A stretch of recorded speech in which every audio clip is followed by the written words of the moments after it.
Asia series లో భాగంగా Sydney వేదికగా ఇంగ్లాండ్ తో జరిగిన చివరి టెస్ట్ మ్యాచ్ లో ఆస్ట్రేలియా 5 వికెట్ల తేడాతో గెలుపొందింది. తద్వారా 5 మ్యాచ్ల సిరీస్ ను 4-1తో కైవసం చేసుకుంది.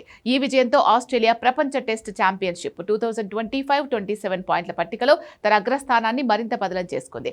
WTC 2025-27 సైకిల్లో ఆస్ట్రేలియా ఇప్పటి వరకు 8 మ్యాచ్లు ఆడింది. ఇందులో 7 మ్యాచ్ల్లో విజయం సాధించింది. ఒక మ్యాచ్లో ఓడిపోయింది. ఆ జట్టు విజయ శాతం 87.50గా ఉంది. ఇక ఆస్ట్రేలియా చేతిలో ఓడిపోయిన ఇంగ్లాండ్ 7వ స్థానంలో కొనసాగుతోంది. ప్రస్తుత సైకిల్లో ఇంగ్లాండ్ 10 మ్యాచ్లు ఆడగా 3 మ్యాచ్ల్లో గెలుపొందింది. మరో 6 మ్యాచ్ల్లో ఓడిపోయింది. ఒక మ్యాచ్ డ్రాగా ముగిసింది. ఆ జట్టు విజయ శాతం 31.67గా ఉంది. పాయింట్ల పట్టికలో ఇంగ్లాండ్ తర్వాతి స్థానాల్లో బంగ్లాదేశ్, వెస్టిండీస్ జట్లు మాత్రమే వరుసగా 8-9 స్థానాల్లో ఉన్నాయి. ఇక భారత జట్టు విషయానికి వస్తే ఇప్పటి వరకు టీమిండియా ఈ సైకిల్లో 9 టెస్టులు ఆడింది. ఇందులో 4 మ్యాచ్ల్లో విజయం సాధించగా మరో 4 మ్యాచ్ల్లో ఓడిపోయింది. ఒక మ్యాచ్ను డ్రా చేసుకుంది. విజయ శాతం 48.15గా ఉంది. ప్రస్తుతం పాయింట్ల పట్టికలో 6వ స్థానంలో ఉంది. భారత్ ఆడాల్సిన మ్యాచ్లు ఎక్కువగా ఉండడం మనకు కలిసొచ్చే అంశం.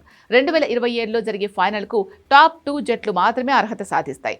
భారత్ చేతిలో ఇంకా 9 టెస్టులున్నాయి. 2026లో శ్రీలంకలో 2 టెస్టులు, న్యూజిలాండ్లో 2 టెస్టులు ఆడి ఆ తర్వాత సొంత గడ్డపై ఆస్ట్రేలియాతో 5 టెస్టుల భారీ సిరీస్ ఆడాల్సి ఉంది.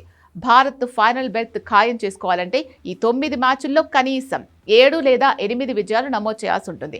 ఒకవేళ మొత్తం 9 మ్యాచ్లు గెలిస్తే భారత్ PCT 74.07% చేరుతుంది. అప్పుడు ఎవరితోనూ సంబంధం లేకుండా నేరుగా ఫైనల్ చేరుకోవచ్చు. ఈ సైకిల్లో ఇప్పటి వరకు ఆడిన 3 మ్యాచ్ల్లో 2 మ్యాచ్లు గెలిచి మరో మ్యాచ్ను డ్రా చేసుకున్న న్యూజిలాండ్ జట్టు పట్టికలో 2వ స్థానంలో ఉంది.